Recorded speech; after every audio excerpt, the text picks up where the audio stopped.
低学歴の無能社員はクビにすることにしたんだ。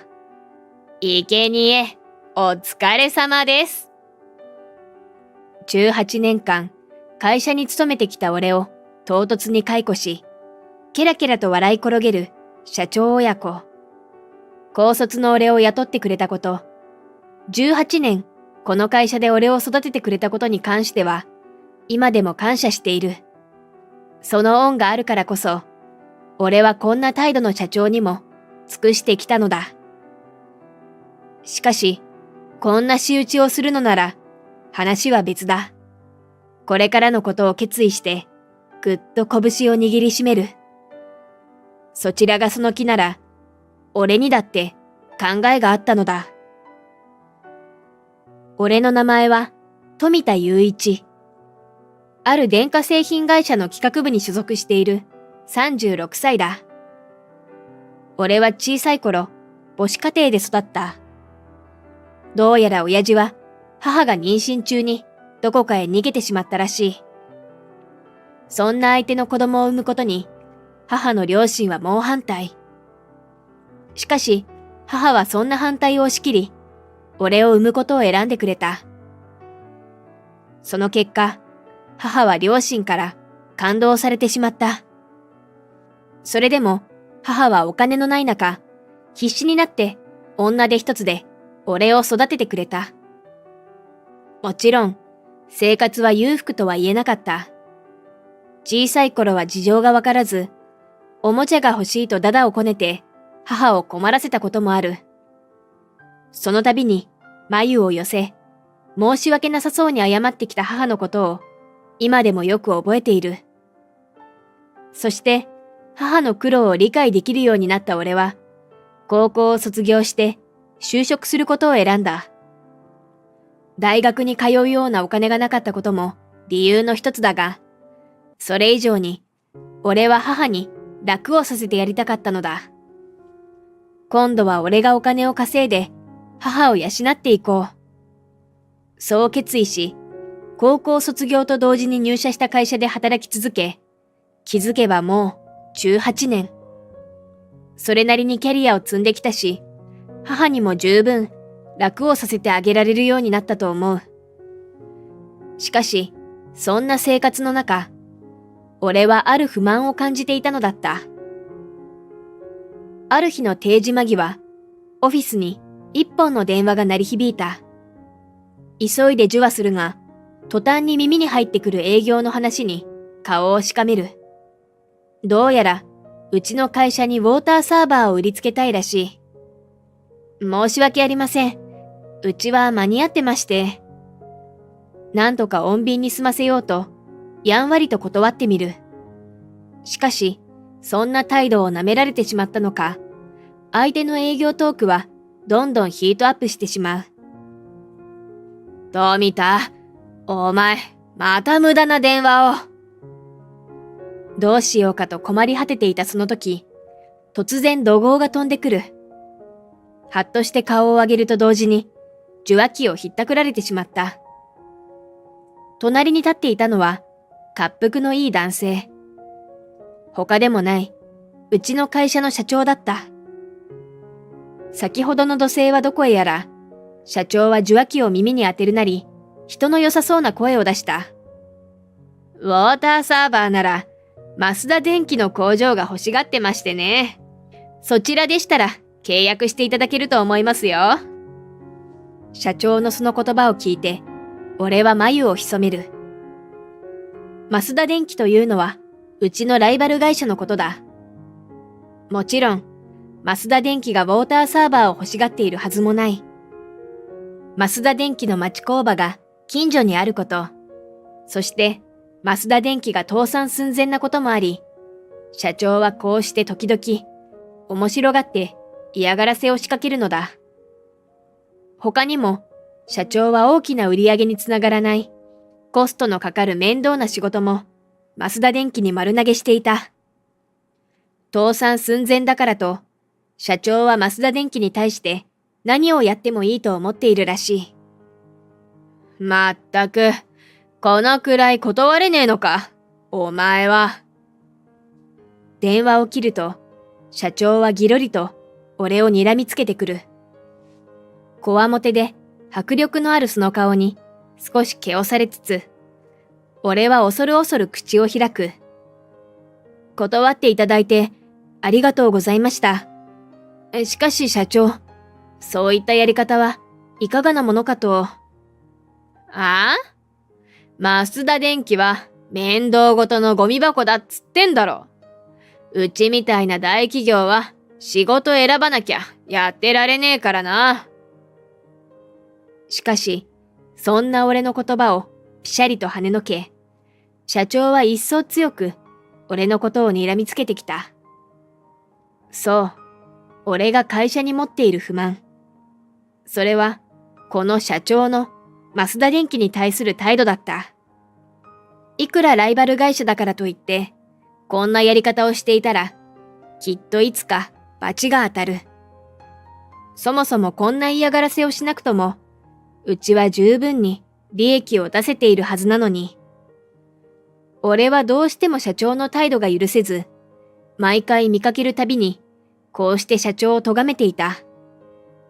しかし、今日まで社長は聞く耳を持とうとはせず、俺の忠告にうなずいてくれたことはなかった。つーか、社長に口答えしてんじゃねえぞ。この低学歴が。挙句の果てにはそう吐き捨てて、社長は自分のデスクへと戻っていってしまう。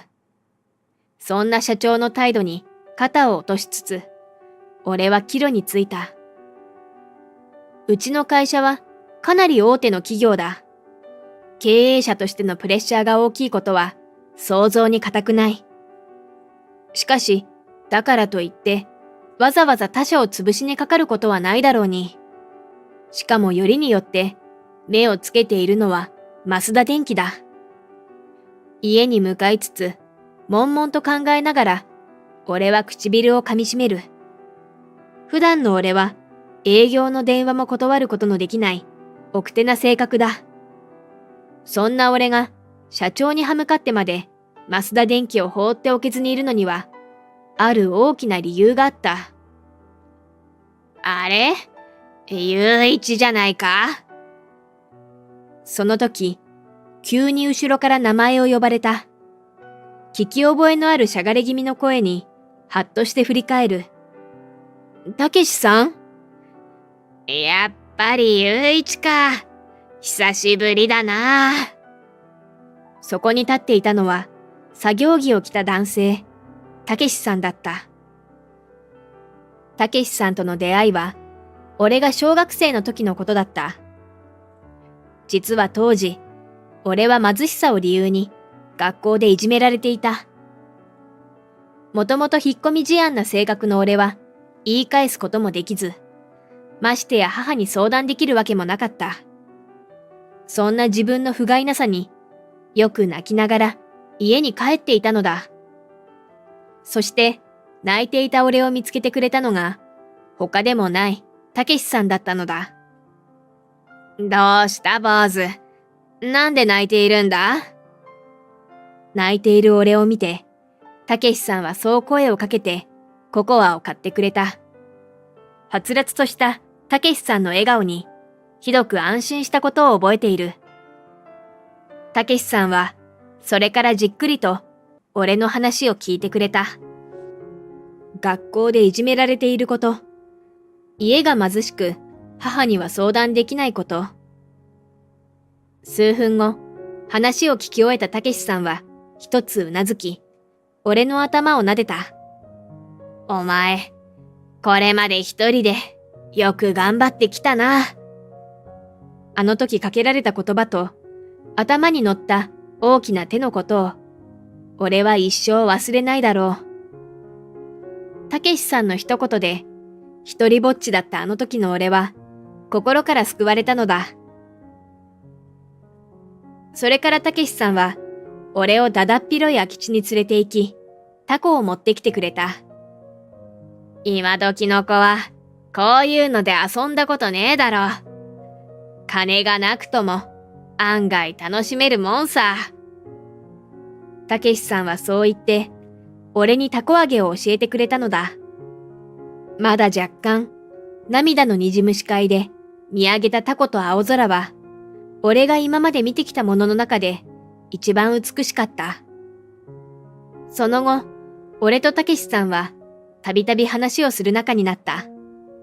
たけしさんは本当に俺によくしてくれた。ジュースやお菓子を買ってくれたり、会社のバーベキューに連れて行ってくれたり、成長して俺が泣かなくなっても、たけしさんは俺のことを自分の息子のように気にかけてくれたのだ。たけしさんのおかげで今の俺がいると言っても過言ではない。俺にとってもたけしさんは父親のような人だった。しかし、たけしさんとの交流も就職と同時にだんだんと途絶えてしまった。忙しくなったこともそうだが、それとは別にもう一つ、たけしさんには連絡しづらい理由があったのだ。本当に、久しぶりにゆういちと話せてよかったよ。しばらく二人で立ち話をした後、たけしさんはそう言って、俺の肩に手を置いた。何も、お前が負い目を感じることはねえからな。何もかもを見透かしたようなたけしさんの言葉に、思わず唇を噛みしめる。そう、実はたけしさんが勤めている会社こそ、増田電機だったのだ。高校卒業後、家電製品に携わろうと思ったのも、たけしさんの影響だった。本当は会社だって、増田電機に入りたかったくらいだ。しかし、俺が高校を卒業するときは、求人が出ておらず、今の会社に勤めることになったのだ。もっとも、その時は、こんな敵対関係になるとは、夢にも思っていなかったのだが。実は俺、工場長になったんだよ。また昔みたいに遊びに行こうや。工場のみんなも寂しがってるんだぜ。にっかりと笑顔を見せるたけしさんに、やっとの思いでうなずく。おそらく、うちの会社が嫌がらせをしていることは、たけしさんだって気がついている。幼い頃、一緒に遊んでくれた町工場のみんなも、俺の会社のことをよく思っていないはずだ。たまらず拳を握りしめる。高卒の俺を雇って、18年も面倒を見てくれた点に関しては、今の社長にはそれなりに恩を感じている。ただ、たけしさんをはじめとした町工場の人たちのことだって、俺は大好きだった。しかし、社長を止めるような力なんて、今の俺にはなかった。だから、せめてたけしさんに報いることができるよう、仕事を頑張ろうと思っていたのだが、事件が起こったのは、ある日のことだった。出社するなり、俺はいきなり社長室に呼ばれたのだ。何事かと緊張しつつ部屋に入ると、そこには社長ともう一人、若い男性が座っていた。二人はニヤニヤしながら俺を見ており、この時点で俺は嫌な予感を覚えていた。そして悪い予感ほどよく当たるもの。富田くん、突然だけど、君、来月からクビだから。挨拶する間もなく、社長は開口一番にそう告げたのだ。唐突な社長の言葉に思わず目を見開く。当たり前だが、クビにされるようなことをしでかした記憶はなかった。理由を聞いてもいいでしょうか？震える声でそう尋ねると、社長は不機嫌そうに鼻を鳴らした。口答えがいちいちうるさいんだよ、お前は。続けて、ぴしゃりと吐き捨てるようにそう言われ、思わず眉を寄せる。口答えというと、増田電機の件しか思い当たらない。ただ、それは社長の行動があまりにも人の道から外れているからだ。そこに関しては、俺が悪く言われる筋合いはないはずだった。しかし、俺が反論する前に、社長はそばに立っていた若者の肩を叩いた。実は、息子が一流の大学を卒業してね、優秀なこいつが入るから、低学歴の無能社員はクビにすることにしたんだ。紹介された若者は、ニヤニヤと笑って、俺を見下してくる。確かに、よく見れば若者の目元は、社長にそっくりだった。つまり、社長は自分の息子を会社に入れるため、18年間も会社に勤めた俺を切ろうとしているのだ。待ってください。だからって、そんな急に。焦ったまま、俺はそう言って身を乗り出した。確かに社長に不満はあったが、それでも俺は決して短くはない時間、この会社に貢献してきたのだ。こんな理由で解雇されるなんて、到底納得がいかなかった。往生際が悪いな。お前の代わりなんて、いくらでもいるんだよ。しかし、俺に取り合う気はないのか、社長はそう言って、口の端を吊り上げて笑った。さらに、社長の隣に立っていた息子は、呆然としたままの俺の肩に手を置き、さも面白そうに声を出す。申し訳ないですが、決まったことなので。生贄、お疲れ様です。ふざけたような息子のセリフに、社長はこらえきれずに吹き出した。ケラケラと嘲笑ってくる二人を前に、しばらくほうけていた俺だったが、次第に腹の底からふつふつと怒りが湧いてきた。社長に恩を感じていたのは、これまで曲がりなりにも俺の面倒を見てくれていたからだ。高卒の俺を雇ってくれたこと、18年育ててくれたことは今でも感謝している。ただ、社長にとって社員はこうも簡単に切り捨てられるものだったらしい。目の前で笑い転げる二人をぎろりと睨みつける。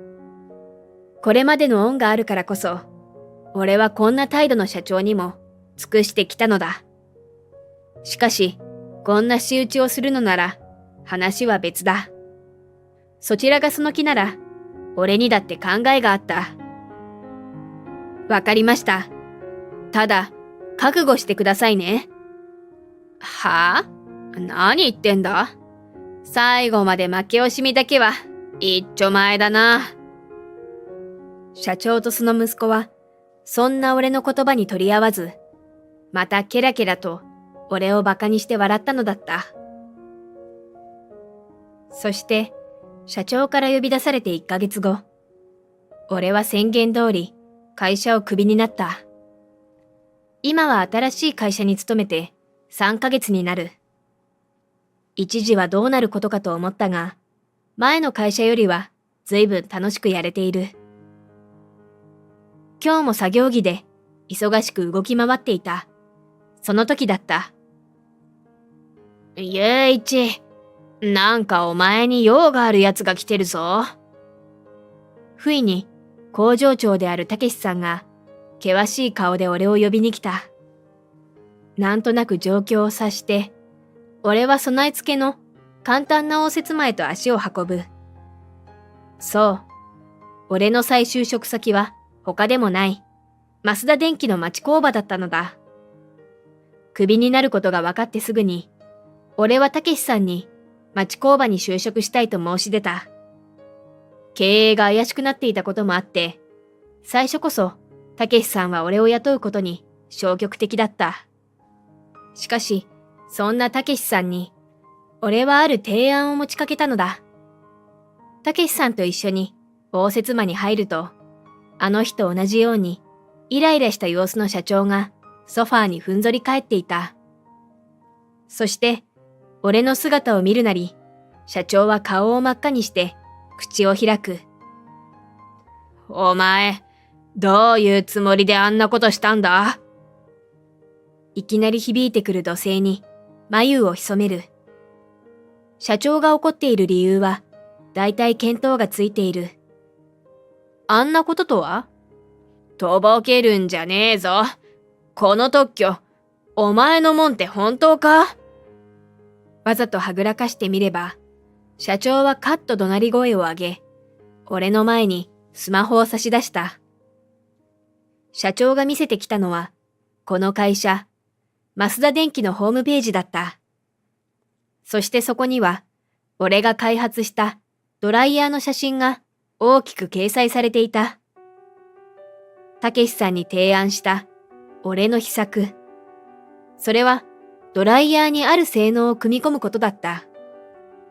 風の送り方を工夫し、髪にダメージを与えずに早く乾かせるような設計を俺はたけしさんに提案したのだ。そして試しに販売した結果、ドライヤーは大ヒット。美容師からの口コミが広がり、生産が間に合わないような緊急事態に陥っていた。さらに申請を行い、この技術の特許を取得。技術を応用し、ヘアセットのためのドライヤーも新しく開発した。これもヒットし、今、増田電機は倒産どころか、この町工場を含めて大忙しなのだ。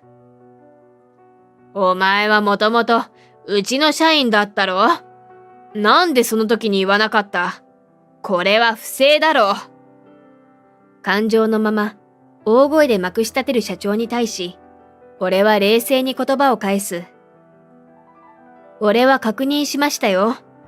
個人の特許について会社の契約には書かれていませんでした。だから、この特許は俺のものです。俺の言葉に、社長はギリリと歯を食いしばる。もし契約書の内容が細かければ、俺の特許は社長に譲渡されることになったのかもしれない。しかし、まさか特許発明をするとは思ってなかったのか。契約書にはどこにも特許について書かれていなかった。したがって、この特許は紛れもなく俺のものなのだ。それに、俺は特許をこの会社に譲渡しましたから、あなたが何を言おうと特許を渡すことはできませんよ。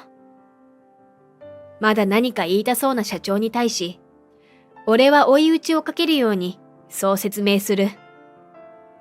おそらく今日社長が乗り込んできたのは、この特許を自分のものにしたかったからだろう。もちろん、そんなことはできないし、協力する気だって微塵もなかった。お前、18年も面倒見てやったのに、恩をあだで返す気か？ついに社長はソファーから立ち上がり、大声を上げた。まさか、恩をあだで返すことをしたくないから、俺はここの会社に転職したんです。そんな社長に対し、俺は胸を張ってそう答えた。そのまま、隣で驚いたような顔をしているたけしさんを見る。18年、俺を雇ってくれたことに関しては感謝しています。ただ、俺が本当に恩を感じているのは、たけしさんに対してだ。人をただの駒のように扱うあなたには、返したい恩なんてないんですよ。そう。俺がずっと恩返しをしたかったのは、たけしさんに対してだ。あのまま元の会社にいたところで、俺はきっと、たけしさんに嫌がらせを続ける社長のことを好きにはなれなかっただろう。そういう意味では、解雇になったことは、むしろ良かったのかもしれない。俺の言葉に、社長はわなわなと唇を震わせた。しかし、俺が何を言っても聞かないと悟ったのだろう。そのまま、社長は無言で、応接間を去っていったのだ。よかったのか？この特許、この会社に使ってくれるなんて。社長のいなくなった応接間で、不意にたけしさんは、そう尋ねてきた。たけしさんは、会社に特許を譲ると言った時も、申し訳なさそうにしていた。しかし、俺はむしろ、この特許は、増田電機のためにあると考えていた。このアイデアを思いついたの、たけしさんのおかげなんですよ。俺の言葉に、たけしさんは大きく目を見開く。実は、この設計を思いついたきっかけは、たけしさんとのタコ揚げの思い出だった。タコが上がる原理を参考に、風を集中させる設計を思いついたのだ。だからこそ、この特許は実質、たけしさんのものと言っても過言ではない。それに、俺のアイデアが他でもない、この町工場を救う役に立つのなら、これ以上に嬉しいことはなかった。あの泣き虫だった雄一が、こんなに立派に育ってくれて、俺は嬉しいよ。たけしさんは、俺の話を聞いて、ほっとしたように笑って、そう言った。そんなたけしさんに、俺もにっこりと笑いかける。それもこれも、たけしさんのおかげです。これからも、どうぞよろしくお願いいたします。そんな俺の言葉に、たけしさんはうっすらと、目に涙を浮かべたのだった。それから数ヶ月後、元の会社の経営が右肩下がりになっているという噂を聞いた。どうやら学歴だけを重視した結果、仕事のできない人が集まったらしく、経営がままならない状態らしい。さらに、他の企業からの仕事をないがしろにしてきたことがあだとなり、社長と共に仕事をしたいと思う企業は少ないようだ。倒産するのもおそらく時間の問題だろう。完全な自業自得だった。